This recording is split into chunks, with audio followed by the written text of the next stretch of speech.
Yes Aryan give.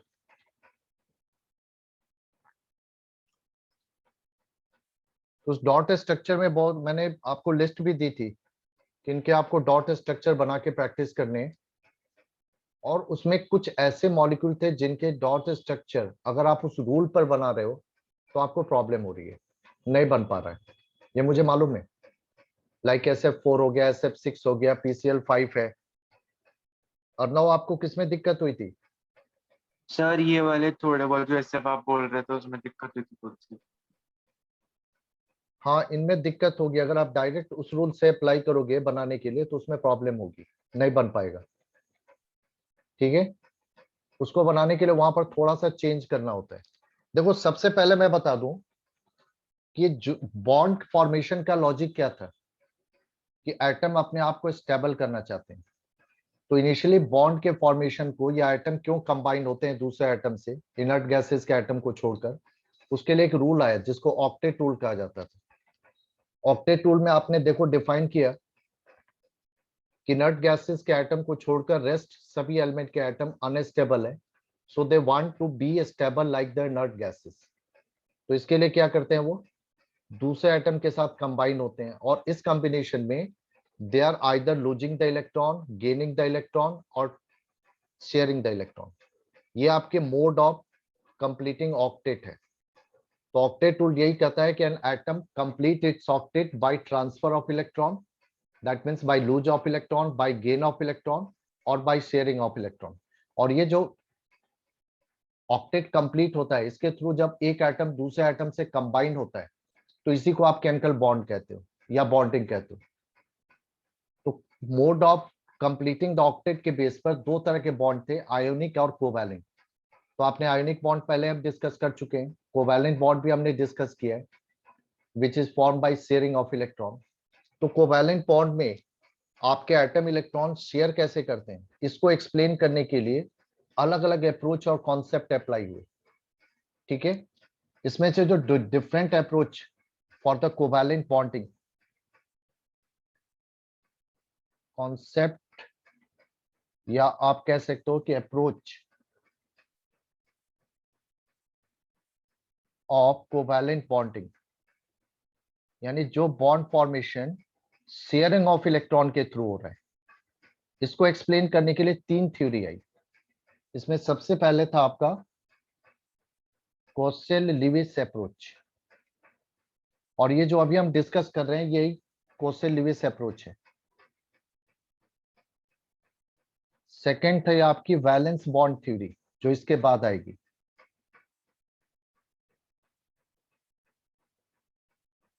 जिसको हम short में VBT कहते हैं।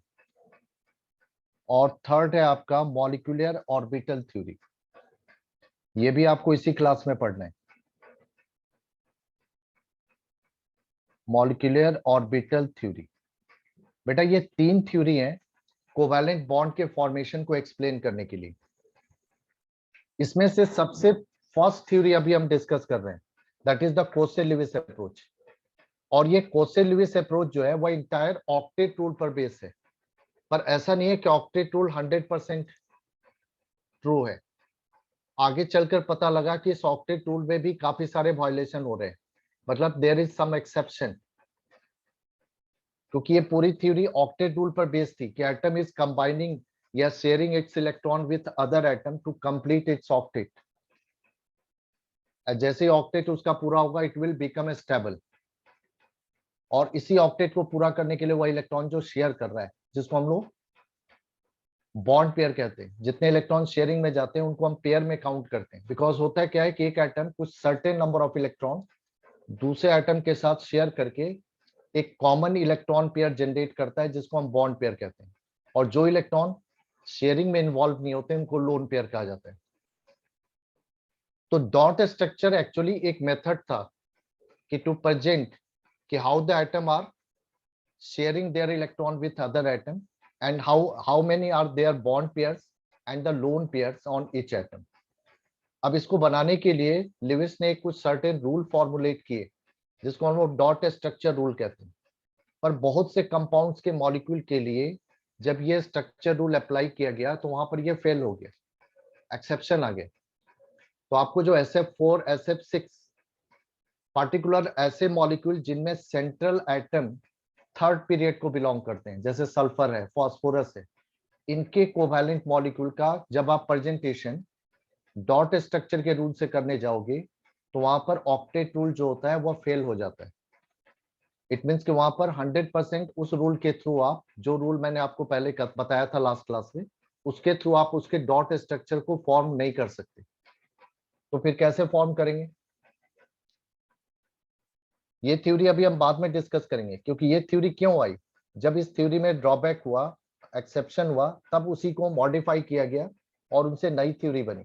तो पहले बैलेंस बॉन्ड थ्योरी आई, उसके बाद मॉलिक्यूलर ऑर्बिटल थ्योरी आई, और ये तीनों थ्योरी पढ़ रहे हैं। फर्स्ट थ्योरी हम डिस्कस कर चुके हैं, उसी में जो एक्सेप्शन पॉइंट है उसको मैं ले रहा हूँ। जैसे SF4 अगर आप डिफाइंड रूल से बनाने जाओ, total valence electron, sulphur belong करता है ग्रुप 16 में, तो सल्फर के पास 6 वैलेंस इलेक्ट्रॉन है।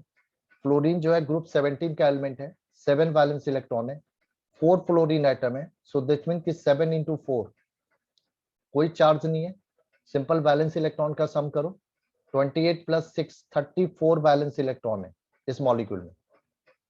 अगर आप नंबर ऑफ ऑक्टेट इलेक्ट्रॉन निकालोगे, हमें ऑक्टेट कितने चाहिए, टोटल 5 एटम है, तो यानी 5 ऑक्टेट चाहिए। सो 5 ऑक्टेट की वैल्यू क्या होगी, 40। ठीक है बेटा, 40 हो गया। अब यहां से आप बॉन्डिंग इलेक्ट्रॉन निकालो कि कितने इलेक्ट्रॉन वैलेंस इलेक्ट्रॉन में से बॉन्डिंग में गए।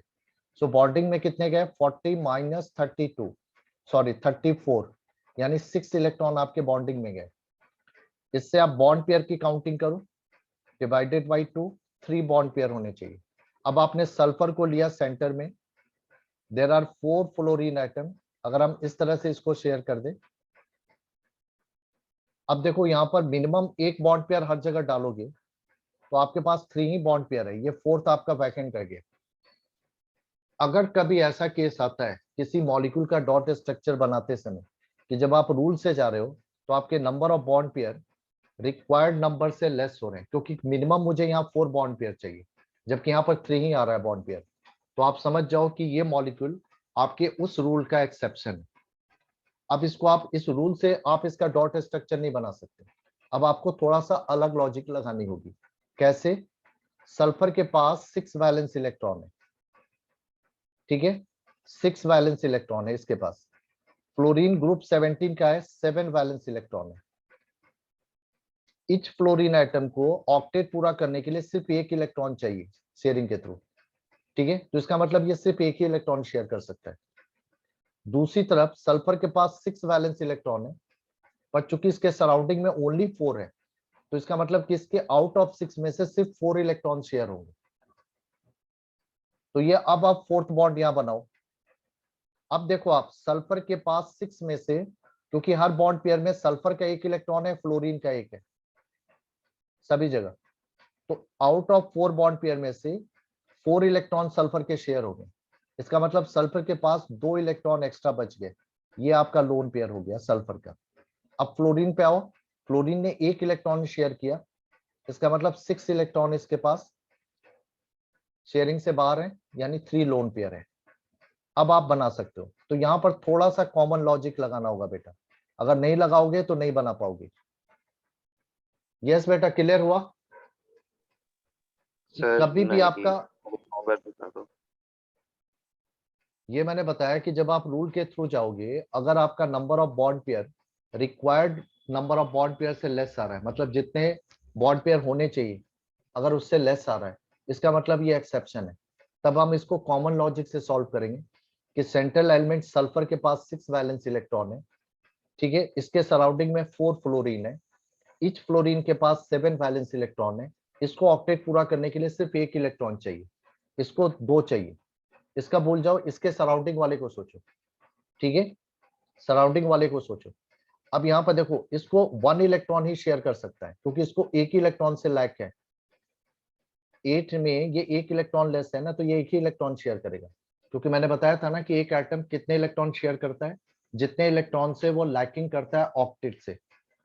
तो 8 से 7 एक ही इलेक्ट्रॉन लेस है, तो ये एक इलेक्ट्रॉन शेयर करेगा, तो यानी फ्लोरीन मैक्सिमम एक ही इलेक्ट्रॉन शेयर कर सकता है। तो ये 4 फ्लोरीन जो है, 4 fluorine, they will sharing 1 electron with sulphur. अब सल्फर भी इनके साथ शेयर करने के लिए 1 इलेक्ट्रॉन प्रोवाइड करेगा, यानी आउट ऑफ 6 में से सल्फर अपने 4 इलेक्ट्रॉन शेयरिंग में इन्वॉल्व करेगा 4 फ्लोरीन के साथ। तो ये 4 सिंगल बॉन्ड पेयर बनेंगे। अब इसके बाद 6 में से इसने 4 इलेक्ट्रॉन बॉन्ड फॉर्मेशन में शेयर कर लिए, तो अब इसके पास कितने बच गए? 2 इलेक्ट्रॉन। तो इसका मतलब सल्फर पे यहाँ पर एक लोन पेयर होगा, सल्फर पे यहाँ पर एक लोन पेयर होगा। अब क्लियर है बेटा? तो Yes, एक लोन sir. पेयर का मतलब 2 इलेक्ट्रॉन यहाँ पर हमने शो कर दिए। अब सराउंडिंग एटम फ्लोरीन पे भी इस तरह से लोन पेयर प्रोवाइड कर दो।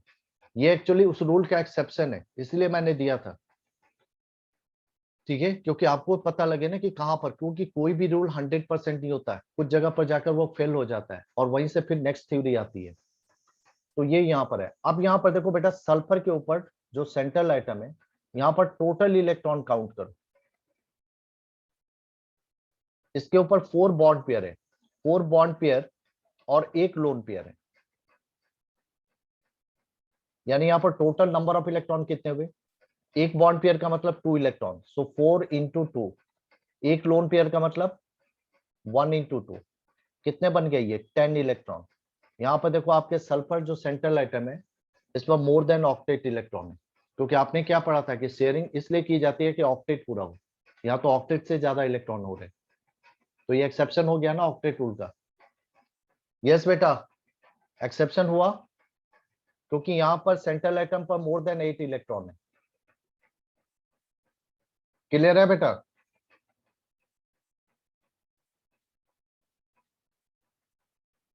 हाँ बच्चों बोलो, बताओ तो सही कि समझ में आया कि नहीं आया। सर ये जो लोन पेयर आया था, लोन पेयर समझ। बेटा यहाँ पर जैसे आपने 4 बॉन्ड रखे, तो 4 बॉन्ड में इसके 4 इलेक्ट्रॉन गए, आउट ऑफ 6 में से 4 इलेक्ट्रॉन शेयरिंग में गए, तो 2 इलेक्ट्रॉन तो इसके पास बच गए ना, जिसको हम 2 डॉट के फॉर्म में यहाँ पर शो कर रहे हैं, तो एक लोन पेयर है। ओके सर, ये सर समझ आ गया। अब इसी तरह अर्णव, क्लियर है बेटा? Adisha, Yes, sir. समझ में आ गया बेटा? तो ये थोड़ा एक्सेप्शन था बेटा, अगर आपसे नहीं बना तो कोई बात नहीं है, क्योंकि आपने उस रूल को डायरेक्ट फॉरवर्ड किया, आपको समझ में नहीं आया, यहाँ पर आकर आप फंस गए। सेम यही केस बेटा PCl5 में भी होगा। PCl5 का भी जब डॉट स्ट्रक्चर के रूल से बनाने जाओगे तो प्रॉब्लम होगी, नहीं बन पाएगा, क्योंकि यहाँ पर भी टोटल बैलेंस इलेक्ट्रॉन आपके कितने होंगे? फॉस्फोरस ग्रुप 15 का एलिमेंट है, तो मतलब 5 बैलेंस इलेक्ट्रॉन इसके। क्लोरीन अगेन फ्लोरीन वाले ग्रुप का ही है, 7, तो 7 इंटू 5। अब ये टोटल कितना बना? 40, यानी 40 बैलेंस इलेक्ट्रॉन है इस मॉलिक्यूल में। अब आप यहाँ पर नंबर ऑफ ऑक्टेट रिक्वायर्ड करोगे, नंबर ऑफ ऑक्टेट कितने रिक्वायर्ड होंगे? 6, 5 क्लोरीन के लिए और एक फॉस्फोरस के लिए, तो 6 इंटू 8 48, ठीक है। तो यहां से देखो नंबर ऑफ बॉन्डिंग इलेक्ट्रॉन कितने आए? 48 माइनस 40, यानी 8 इलेक्ट्रॉन। और नंबर ऑफ बॉन्ड पेयर आपका हो गया 8/2, यानी 4 बॉन्ड पेयर, ठीक है। अब यहाँ पर देखो, फॉस्फोरस को अगर हम सेंटर में लेते हैं और 5 क्लोरीन हम इस तरह से लेते हैं, तो हमें मिनिमम 5 बॉन्ड पेयर चाहिए। यहाँ पर तो 4 ही आ रहा है। मैंने क्या बताया कि जब ऐसा केस आ जाए समझ जाओ कि एक्सेप्शन है। और अब इसको कॉमन लॉजिक से सॉल्व करोगे। कॉमन लॉजिक क्या है कि फॉस्फोरस के पास 5 वैलेंस इलेक्ट्रॉन है और क्लोरीन के पास 7। क्लोरीन सिर्फ एक ही इलेक्ट्रॉन रिक्वायर्ड कर रहा है बॉन्डिंग के लिए, मतलब each chlorine will form only 1 covalent bond, single covalent bond, जिसमें ये अपना एक इलेक्ट्रॉन शेयर करेंगे। तो इट मींस कि all the 5 chlorine will forming single bond pair with chlorine phosphorus.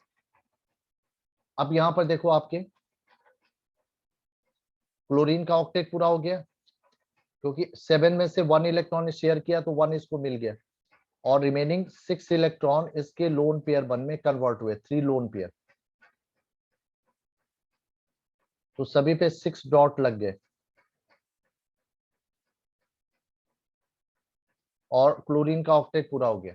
लेकिन सेंट्रल आइटम पे देखो, 5 इलेक्ट्रॉन थे इसके पास, ऑल 5 इलेक्ट्रॉन इसने शेयर कर लिए, यहाँ पर कोई भी लोन पेयर नहीं बनेगा। लेकिन इसके पास टोटल जो सेंट्रल एटम पर जो टोटल इलेक्ट्रॉन बनेंगे आउटर मोस्ट शेल में, ये कितने आएंगे? 5 बॉन्ड पेयर है, तो 5 इंटू 10, यहाँ पर भी 10 आएगा। तो इस टाइप के जो भी मॉलिक्यूल है PCl5, SF4, SF6, जिनमें सेंट्रल एटम थर्ड पीरियड का होता है, उनमें जनरली आपके डॉट स्ट्रक्चर के रूल से डायरेक्ट स्ट्रक्चर नहीं बनेगा, उसमें कॉमन लॉजिक अप्लाई करनी पड़ेगी। तो अगर नहीं बनाए तो इस रूल से उसका बना लो आप। अब क्लियर है बेटा? किसी कोई डाउट तो नहीं है? No sir. हाँ बेटा, कोई? ओके बेटा। अब यहीं से देखो, जो हमने बताया कि कोसेल लुइस अप्रोच जो था, जो डॉट स्ट्रक्चर आप बना रहे हो, ये बेसिकली ऑक्टेट रूल पर बेस्ड है। बट इस ऑक्टेट रूल में इस तरह के ड्रॉबैक आए जहां पर ये रूल पूरी तरह से अप्लाई नहीं हो पाए, इसी को कहा जाता है लिमिटेशन ऑफ ऑक्टेट रूल। तो अभी हम डिस्कस कर लेते हैं इसी बेसिस पर लिमिटेशन ऑफ ऑक्टेट रूल।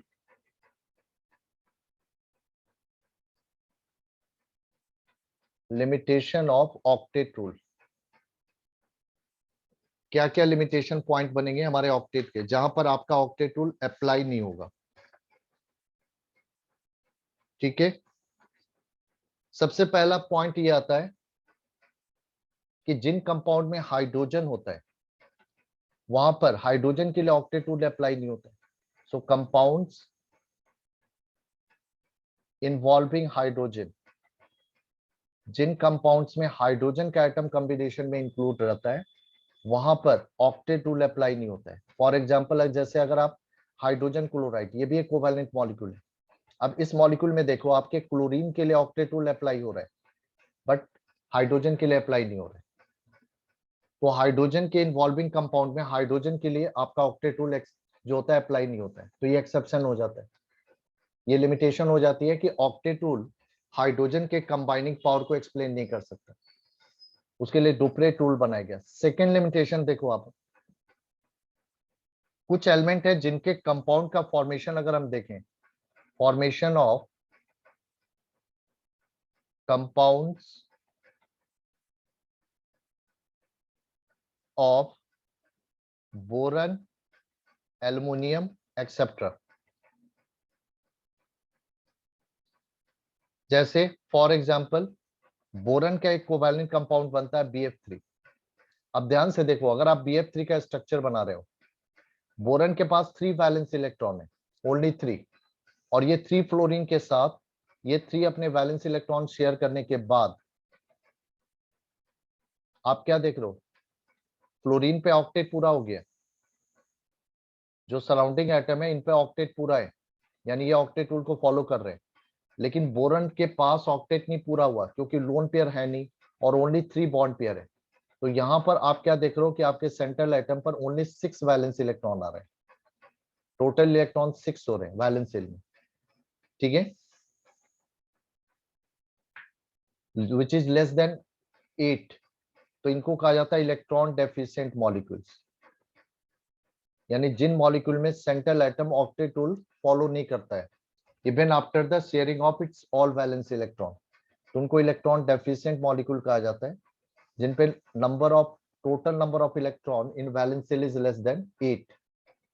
तो इट मींस कि बोरन और एल्युमिनियम के कंपाउंड के लिए ऑक्टेट रूल वैलिड नहीं है and they are forming electron deficient molecule. It means कि central atom has incomplete octet. Electron deficient molecule का मतलब हुआ कि जिन मॉलिक्यूल में सेंट्रल एटम जो होगा have less than 8 electron in its valence shell, तो have incomplete octet, octet पूरा नहीं हुआ है in its valence shell। तो इस तरह के मॉलिक्यूल ऑक्टेट रूल को वायलेट करते हैं, वैलिड नहीं होता है इनके लिए ऑक्टेट रूल, तो ये लिमिटेशन में आएंगे। इसी तरह से कुछ कंपाउंड में इसका अपोजिट होता है, मोर देन ऑक्टेट इलेक्ट्रॉन, जो अभी हमने केस देखे SF4, PCl5, SF6, इन सब में सेंट्रल एटम पर मोर देन 8 इलेक्ट्रॉन होते हैं after sharing of electron, which is again violation of the octet rule, क्योंकि ऑक्टेट रूल कहता है कि बॉन्डिंग जो होता है वो सिर्फ ऑक्टेट कंप्लीट करने के लिए होता है, मोर देन ऑक्टेट के लिए नहीं होता है। बट ये कंपाउंड आपके फॉर्म हो रहे हैं। तो formation of compounds like PCl5, SF6, IF7, अगर आप इनका डॉट स्ट्रक्चर बनाते हो, ठीक है, एक्चुअली इनको कहा जाता है expanded octet molecules, electron rich या एक्सपेंडेड ऑक्टेट मॉलिक्यूल्स, जहां पर ऑक्टेटूल एक्सपेंड हो गया, मोर देन 8 हो गया। तो इस तरह के मॉलिक्यूल का फॉर्मेशन ऑक्टेट रूल का वायलेशन करते हैं। जैसे आप देखो PCl5 में अभी आपने देखा कि फास्फोरस जब 5 क्लोरीन एटम से बॉन्ड फॉर्मेशन कर रहा है, तो इसके आउटर मोस्ट एनर्जी सेल में टोटल जो है आफ्टर द शेयरिंग कितने इलेक्ट्रॉन आ रहे हैं? 10 इलेक्ट्रॉन आ रहे हैं। इसी तरह SF6 लोगे तो SF6 में 6 फ्लोरीन से जब आपका सल्फर बाउंडेड होता है, तो after the bond formation sulphur के आउटर मोस्ट सेल में 12 इलेक्ट्रॉन होते हैं, विच इज मोर देन 8। इसी को एक्सपेंडेड ऑक्टेट कहा जाता है, यानी यहाँ पर ऑक्टेट रूल आपका एक्सपेंड हो गया, 8 से ज्यादा वैल्यू कंटेन कर रहा है। तो ये भी आपका एक्सेप्शन या लिमिटेशन ऑफ ऑक्टेट रूल हो गया। और सबसे और इंपॉर्टेंट है, जो आगे चलकर हम एक्सप्लेन करेंगे, क्योंकि इनिशियली कहा गया था कि noble gases, inert gases, they will never form any compound, any molecule, because they have the completed octet. ये रीजन दिया गया था। बट बाद में हमें पता चला कि कुछ इनर्ट गैसेस भी कंपाउंड बनाती है,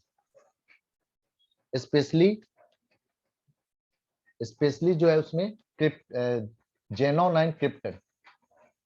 आगे चलकर इनके कंपाउंड फॉर्मेशन को भी हम देखेंगे कि किस तरह से इनके कंपाउंड फॉर्म होते हैं। अभी तक हमें सिर्फ 2 नोबल गैसेस के कंपाउंड मिले हैं, जेनॉन और क्रिप्टन के। So formation of compounds of some noble gases, अगर नोबल गैसेस या इनर्ट गैसेस अगर ये कंपाउंड फॉर्म कर रही हैं, तो this is beyond the explanation of your octet rule. क्योंकि ऑक्टेट रूल के अकॉर्डिंग इस तरह के एटम कंपाउंड फॉर्म ही नहीं कर सकते, because they have the completed octet. लेकिन कुछ noble gases like xenon and krypton, they are forming the compounds in some drastic और सम मतलब कि हाई टेम्परेचर कंडीशन। जैसे एग्जांपल, जेनॉन के कंपाउंड बनते हैं like HCF2, HCF4, HCF6, HCO3। अब ये इन कंपाउंड का फॉर्मेशन कैसे हुआ? ये भी कोवैलेंट कंपाउंड ही है। अब इनकी एक्सप्लेनेशन जो होगी वो BBT थ्योरी या MO थ्योरी से होगी, क्योंकि ये थ्योरी इनके फॉर्मेशन को एक्सप्लेन नहीं कर सकती, क्योंकि जेनॉन का कंप्लीटेड ऑक्टेट है। So how is it possible कि it will combining with 2, 4 and 6 fluorine atom? तो ये भी आपके ऑक्टेट रूल का लिमिटेशन होगी। ठीक है, तो ये कुछ इंपॉर्टेंट ऑक्टेट रूल के लिमिटेशन पॉइंट्स है जहां पर आपका ऑक्टेट रूल वैलिड नहीं होता है। यस बेटा, आया सर समझ में? हाँ बोलो बेटा। सर अगर जेनॉन स्टेबल है क्योंकि इनर्ट गैस है, तो फिर वो सिर्फ फ्लोरीन को एटम्स कैसे प्रोवाइड कर सकता है? वो तो फिर खुद ही अनस्टेबल हो रहा है, तो फिर इनकी बॉन्डिंग कैसे हो सकती है? तभी तो देखो, एक थ्योरी में जब ड्रॉबैक आते हैं तभी तो नई थ्योरी आती है। आगे मैंने क्या बोला कि आपको 3 थ्योरी पढ़नी है, अभी फर्स्ट थ्योरी हम डिस्कस कर रहे हैं। फर्स्ट थ्योरी के ड्रॉबैक बने पॉइंट्स, क्योंकि फर्स्ट थ्योरी जो कोसल लुईस अप्रोच है वो इंटायरली जो है बॉन्ड फॉर्मेशन ऑक्टेट रूल के बेसिस पर एक्सप्लेन कर रही है। लेकिन इस तरह के केसेस आ गए जहां पर ये ऑक्टेट रूल वैलिड नहीं था, तब उसको एक्सप्लेन करने के लिए नई थ्योरी आई। आपका पॉइंट सही है, बट इसका आंसर मुझे यहां नहीं मिलेगा, इसका आंसर मुझे कहां मिलेगा? नेक्स्ट थ्योरी में। और नेक्स्ट थ्योरी क्या? आपकी वैलेंस बॉन्ड थ्योरी। जब हम उस थ्योरी को डिस्कस करेंगे, then we are able to explain कि how this compounds are formed. अभी तो एक्सप्लेन ही नहीं कर पाओगे आप। यस, आया बेटा समझ में बात? यस सर, हाँ जी सर, यस सर। हाँ, तो अभी हम नहीं एक्सप्लेन कर पाएंगे, क्योंकि ये तो ड्रॉबैक ही है ना। यही तो आपके ड्रॉबैक है जिसको आप एक्सप्लेन नहीं कर पा रहे हो, तभी तो इसको लिमिटेशन कहा गया ऑक्टेट रूल का।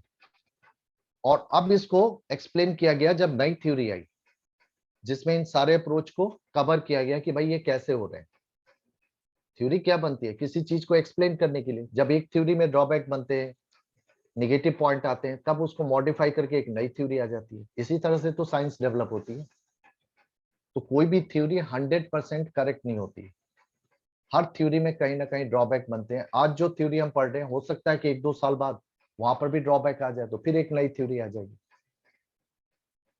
ठीक है बेटा? तो ये लिमिटेशन पॉइंट थे, क्योंकि कई बार आता है कि what right the limitation of the octet tool, तो वहां पर ये आप एटलीस्ट 4 पॉइंट याद रखना। अब हम मूव कर रहे हैं, अभी ये थ्योरी कंप्लीट नहीं हुई है, अभी इसी थ्योरी को हम डिस्कस कर रहे हैं। यहाँ पर एक टर्म आएगा फॉर्मल चार्ज। देखो फॉर्मल चार्ज क्या होता है, अंडरस्टैंडिंग करो पहले फॉर्मल चार्ज के बारे में। ये हम कोवैलेंट मॉलिक्यूल को ही लेकर चल रहे हैं। देखो कंपाउंड के फॉर्मेशन में, मॉलिक्यूल के फॉर्मेशन में इलेक्ट्रॉन शेयर होते हैं, लॉस होते हैं, गेन होते हैं। अगर शेयरिंग भी होती है तो वह शेयरिंग 100% नहीं होती। उसमें क्या होता है, क्योंकि शेयर होने के बाद नॉर्मली होता है कि आपका जो शेयर जब होते हैं इलेक्ट्रॉन इक्वल कंट्रीब्यूशन के थ्रू, तो ये shared electron common bond pair बनता है, जो दोनों के लिए काउंट होता है, और इस पर दोनों के न्यूक्लियस का फोर्स ऑफ अट्रैक्शन लगता है। बट कई बार ऐसा होता है कि दोनों के फोर्स ऑफ अट्रैक्शन इक्वल नहीं होते, तो उस केस में क्या होता है कि ये bond pair slightly more attractive atom की तरफ शिफ्ट हो जाता है, स्लाइटली। तो इससे क्या होता है कि उसके तरफ इलेक्ट्रॉन की डेंसिटी बढ़ जाती है, और उसके ऊपर एक फॉर्मल जो है नेगेटिव चार्ज आ जाता है, जिसको हम डेल्टा माइनस कहते हैं, और इसको हम लोग डेल्टा प्लस कहते हैं। जब कोवैलेंट बॉन्ड में ऐसा होता है कि आपके कोवैलेंट बॉन्ड में बॉन्ड पेयर स्लाइटली किसी एक तरफ शिफ्ट हो गया, जिससे इलेक्ट्रॉन डेंसिटी नॉन यूनिफॉर्म हो गई मॉलिक्यूल में, यानी एक तरफ थोड़ा स्लाइट हायर, एक तरफ स्लाइट लोअर, जिससे चार्ज का कैरेक्टर डेवलप हो गया। तो इसको हम लोग कहते हैं पोलर कोवैलेंट बॉन्ड। और जिसमें ऐसा नहीं होता वो नॉन पोलर। पोलर का मतलब होता है हैविंग चार्ज कैरेक्टर।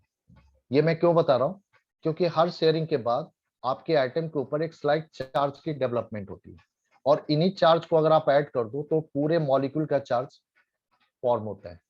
ठीक है? जैसे यहाँ पर HCl में देखोगे, HCl में ये डेवलप हो रहा है, बट यहाँ आपका कोई चार्ज नहीं है, तो यहाँ पर 0 चार्ज है, क्योंकि इसी को ऐड कर दो तो ये प्लस माइनस कैंसिल हो गया। तो हर मॉलिक्यूल का या आयन का एक नेट चार्ज होता है। तो मॉलिक्यूल के केस में, न्यूट्रल मॉलिक्यूल के केस में नेट चार्ज 0 होता है, जैसे HCl का चार्ज 0 है। इसी तरह CO2 एक न्यूट्रल मॉलिक्यूल है, तो इसका नेट चार्ज 0 है। लेकिन आपके कोवैलेंट सिर्फ मॉलिक्यूल ही नहीं होते हैं, आयन भी होते हैं। जैसे अगर आपने डॉट स्ट्रक्चर भी बनाया कार्बोनेट आयन का, तो यहाँ पर तो नेट चार्ज 0 नहीं है ना, ये -2 है। तो ये तो आपके नेट चार्ज हुए। अब ये नेट चार्ज कैसे आ रहा है? उसके इंडिविजुअल आइटम के चार्ज के कंट्रीब्यूशन से। यानी हम ये मानते हैं कि मॉलिक्यूल या आयन का नेट चार्ज जो होता है वो उसके इंडिविजुअल जो एटम्स है उनके थ्रू कंट्रीब्यूट होता है। तो उनके कंट्रीब्यूशन को ही हम लोग कहते हैं फॉर्मल चार्ज। सो फॉर्मल चार्ज को हम लोग डिफाइन करते हैं एक नॉर्मल वे में कि this is contribution of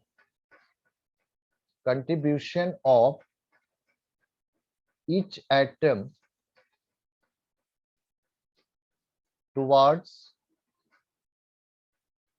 net charge of molecule or ion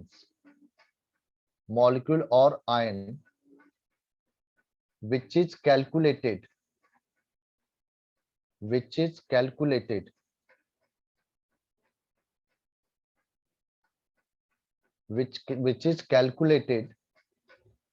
on basis of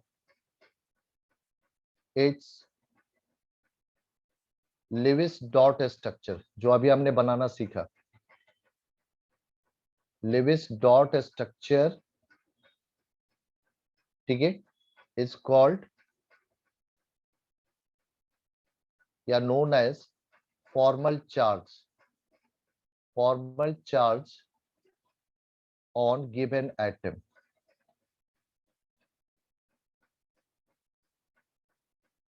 ये बेटा इसका डेफिनेशन तो नहीं कह सकते, इसके अंडरस्टैंडिंग है कि फॉर्मल चार्ज क्या है। किसी भी मॉलिक्यूल या आयन के नेट चार्ज में उसके इंडिविजुअल एटम का जो कंट्रीब्यूशन होता है चार्ज के टर्म में, that is called its formal charge. इसी को हम फॉर्मल चार्ज कहते हैं। और बेसिकली ये इसका कॉन्सेप्ट है, इसको आप डेफिनेशन मत मानना, डेफिनेशन के फॉर्म में भी लिख सकते हो, बट ये कॉन्सेप्ट है। डेफिनेशन इसकी हम ये इस तरह से देते हैं कि the formal charge is defined as difference between number of valence electron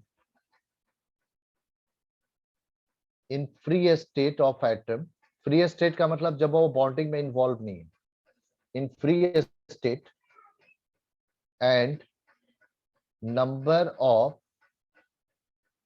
electrons assigned to that atom in Lewis structure। ये इसकी प्रॉपर डेफिनेशन बन गई। ये फॉर्मल चार्ज की डेफिनेशन है। ये कॉन्सेप्ट था कि फॉर्मल चार्ज का मतलब क्या हुआ। मतलब ये हुआ कि एक मॉलिक्यूल या आयन के नेट चार्ज में उसके इंडिविजुअल एटम का जो कंट्रीब्यूशन है वो उसका फॉर्मल चार्ज है। और इसको लिया कैसे जाता है, एटम के फ्री स्टेट में, जब वह बॉन्डिंग में इन्वॉल्व नहीं था, उसके वैलेंस इलेक्ट्रॉन, और जब वह बॉन्डिंग में इन्वॉल्व हुआ तो उसको जितने इलेक्ट्रॉन असाइन किए गए बॉन्डिंग में, यानी बॉन्ड पेयर जो असाइन किए गए, उन दोनों के नंबर के डिफरेंस के इक्वल लिया जाता है। और इसको कैलकुलेट करने का एक फॉर्मूला दिया गया, क्योंकि आपको ऊपर ही पढ़ाया था मैंने कि which is calculated from Lewis dot structure. तो ये फॉर्मूला है आपका कि formal charge on atom is equal to,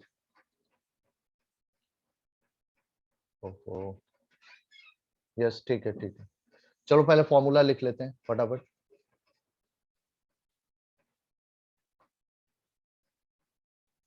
number of valence electron in free state, valence electron in free atom. Free atom मतलब जब वो बॉन्डिंग में इन्वॉल्व नहीं है, माइनस आपको लेना है number of non bonding electron. Non bonding मतलब उस एटम के ऊपर जो लोन पेयर है, बट उसको नंबर में काउंट करना, पेयर में नहीं। Non bonding electrons minus half the number of bonding electron. इसको थोड़ा सा और मॉडिफाई कर लेता हूं मैं, ठीक है। मैं इसको फॉर्मल चार्ज को शॉर्ट में लिखता हूं एफ डॉट सी।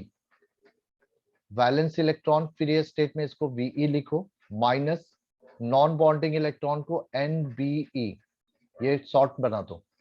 माइनस देखो बॉन्डिंग इलेक्ट्रॉन को डिवाइड करते हो 2 से तो वह क्या बनता है, बॉन्ड पेयर बनता है। तो हाफ नंबर ऑफ बॉन्डिंग के जगह पर यहां पर लिख लो number of bond pair, NBP. ये आप फॉर्मूला याद कर लो फॉर्मल चार्ज निकालने का। वीई का मतलब हो गया valence electron in free state, valence electron. ये हो गया नॉन बॉन्डिंग इलेक्ट्रॉन जो बॉन्डिंग में इन्वॉल्व नहीं है, यानी जो डॉट्स आपको काउंट करने डॉट स्ट्रक्चर में, यानी कह सकते हो नंबर ऑफ डॉट्स, लाइंस नहीं। और नंबर ऑफ बॉन्ड पेयर का मतलब हो गया नंबर ऑफ बॉन्ड पेयर्स, यानी नंबर ऑफ लाइंस जो हम बॉन्ड के लिए रिप्रेजेंटेशन करते हैं। ये बेटा फॉर्मल चार्ज कैलकुलेट करने का फॉर्मूला बन गया, ठीक है। तो आगे अभी एक बार रीज्वाइन करो, फिर स्टार्ट करते हैं इसी फॉर्मूले से। बेटा रिकॉर्डिंग ऑफ कर देना।